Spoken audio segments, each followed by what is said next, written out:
මේ අහස් වෙහෙර විතරක් නෙමෙයි අහස් වෙහෙරට වඩා දෙයක් මෙතන වෙනවා. හදන බිල්ඩින් වලට වඩා දෙයක් මෙතන වෙනවා. ඒ තමයි පොඩි ආමුදුරු හදන එක. චෛත්‍ය 1000ක් ඇදී හැකි. පොඩි ආමුදුරු හදන්න බෑ. පන්සල් ලක්ෂයක් ඇදී හැකි.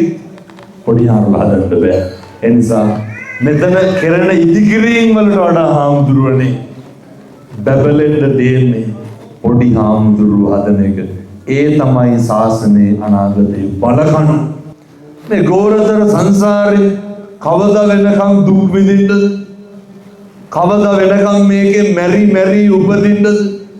කවදා වෙනකම් මේකේ ලෙඩ වෙලා දුක් විඳින්නද? කවදා වෙනකම් තිරිසන් ලෝකවල උපදින්නද?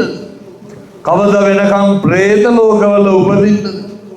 මගේ අමාමෑණී ලෝතුරා තථාගත බුදුරජාණන් වහන්සේ අසංඛේය වූ කල්ප ලක්ෂ 4ක් පාරමිතා පුරාගෙන චක්‍රවර්ති රාජ සම්පත්තිය අතෑරලා උතුම් වූ බුද්ධත්වය ලබාගෙන ලෝක වාසී සත්‍යයා වෙනුවෙන් පතල මහා කරුණාවෙන් ශ්‍රී මුඛයෙන් නිකල මුඛයෙන් දේශිත ධර්මයේ ආනුභාවයේ තියෙන්න ඕන පින්නතුනි.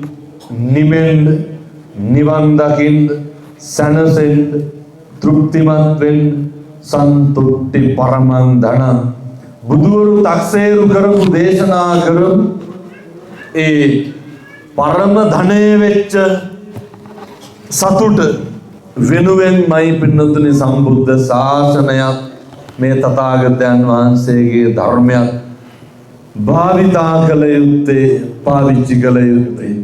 පන්සලට යන්න බොමලු අමදින්න චෛත්‍යමලු අමදින්න ශ්‍රමය දන් දෙන්න සමදානය කරන්න බල්ලෙකුට පූසෙකුට පීඩාවක් කරන්න එපා. පුළුවන් නම් මාසෙකට සැරයක් පවුලව ගිහිල්ලා පේවා සමාදන් වෙන්න. රුපියල් 100ක්වත් වියදම් වෙන පින්කමක් කිව්වද?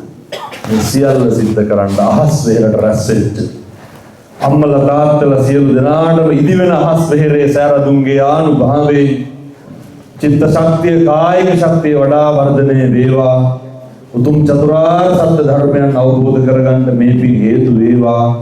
වාසනාව වේවා. සාදු කියලා පින්නවා.